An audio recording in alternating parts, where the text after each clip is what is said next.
Welcome back to the channel. Let's dive into Ben Shapiro's statement to Congress. It's a game changer. Chairman Jordan, Ranking Member Nadler, members of the committee, good morning. We're in the midst of a trust crisis in the world of media, which is because so many in the legacy media have lied in order to preserve left-leaning narratives. To take just the most recent example, we were told by the legacy media that President Biden was just fine.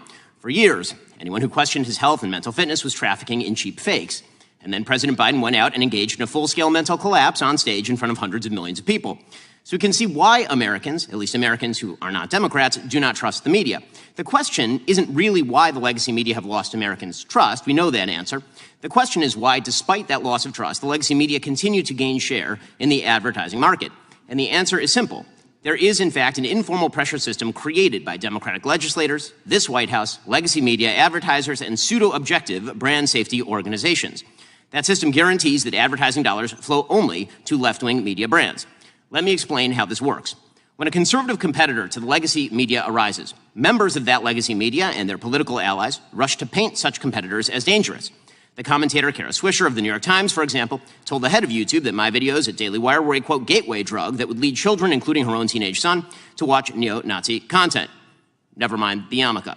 Elected Democrats pick up that same messaging. In 2017, Senator Dianne Feinstein told lawyers at Facebook, Google, and Twitter, quote, you created these platforms and now they're being misused, and you have to be the ones to do something about it, or we will.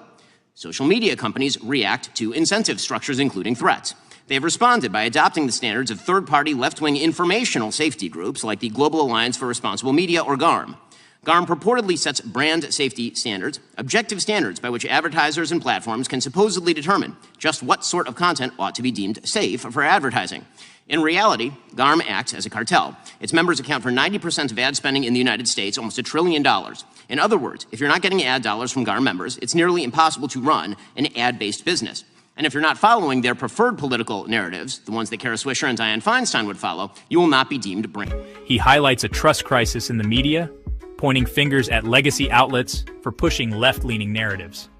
According to Shapiro, these outlets face little accountability while public trust erodes. We at Daily Wire have experienced this firsthand. In 2017, after Senator Feinstein made her threats to bring the weight of government down on social media platforms, Daily Wire YouTube channel saw a 1,000% increase in content enforcements over a 2-year period. Since 2021, after Democrat officials further turned up the heat on social media companies, my personal Facebook page has seen an over 80% drop in impressions. Or take Joe Rogan. When Joe said that he had taken ivermectin after getting COVID, White House Press Secretary Jen Psaki pressured Spotify to take action, stating, quote, we want every platform to be doing more to call out disinformation while also uplifting accurate information. Spotify complied. Spotify, of course, works with GARM. So, what are the brand safety standards that GARM uses? The standards begin with inarguable things that we've heard from the other witnesses, like preventing distribution of child sexual abuse material or stopping terrorism. But GARM doesn't draw the line at what is criminal, abusive, or dangerous. Their standards also include restrictions on hate speech, harassment, misinformation, or my personal favorite, insensitive, irresponsible, and harmful treatment of debated sensitive social issues. Those criteria are highly subjective in theory, and they are purely partisan in practice. For example, last year, Daily Wire host Matt Walsh was fully demonetized on YouTube, a GARM member.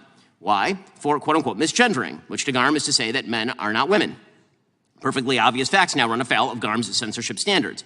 Companies targeted by GARM, like the Daily Wire, Breitbart, Fox News, and so many others, reach hundreds of millions of people with opinions and beliefs long established as within the mainstream of American conservative thought.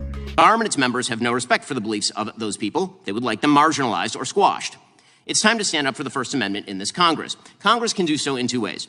First, Congress must investigate the informal and perhaps formal arrangements between censorship cartels like GARM and executive branch agencies. The Daily Wire has already filed a federal lawsuit against the State Department for allegedly doing just this. Second, Congress can itself stop engaging in violation of free speech principles. 2 weeks ago, writing in dissent in Murphy versus Missouri, Justice Alito condemned what he called sophisticated and coercive government campaigns against free speech. Members of this committee have engaged in precisely such campaigns. When Congressman Schiff speaks about targeting social media companies that must be, quote, pulled and dragged into this era of corporate responsibility because they are too tolerant of misinformation, he knows what he is doing. He is participating in a sophisticated, coercive campaign against free speech. When Congresswoman Jayapal blames social media for placing America at the, quote, precipice of a democratic crisis and calls on them to target they deem hate groups, she also knows what she is doing. She is participating in a sophisticated, coercive campaign against free speech. When Congressman Hank Johnson says, quote, we need a constitutional amendment to allow the legislature to control the so-called free speech rights of corporations, he also knows what he is doing. We all know what these government actors, what some people in this room, are doing. You're using the tacit threat of government action to compel private companies to throttle viewpoints you don't particularly like. The First Amendment was not designed to enable workarounds by elected officials. It was directed at Congress, at you, and you're abdicating your fundamental duty when you exert pressure on private companies to censor speech. Some in this room have been doing just that for years. We in the non-legacy media have been feeling the effects. In the name of the Constitution and in the name of democracy, this should stop. Intrigued?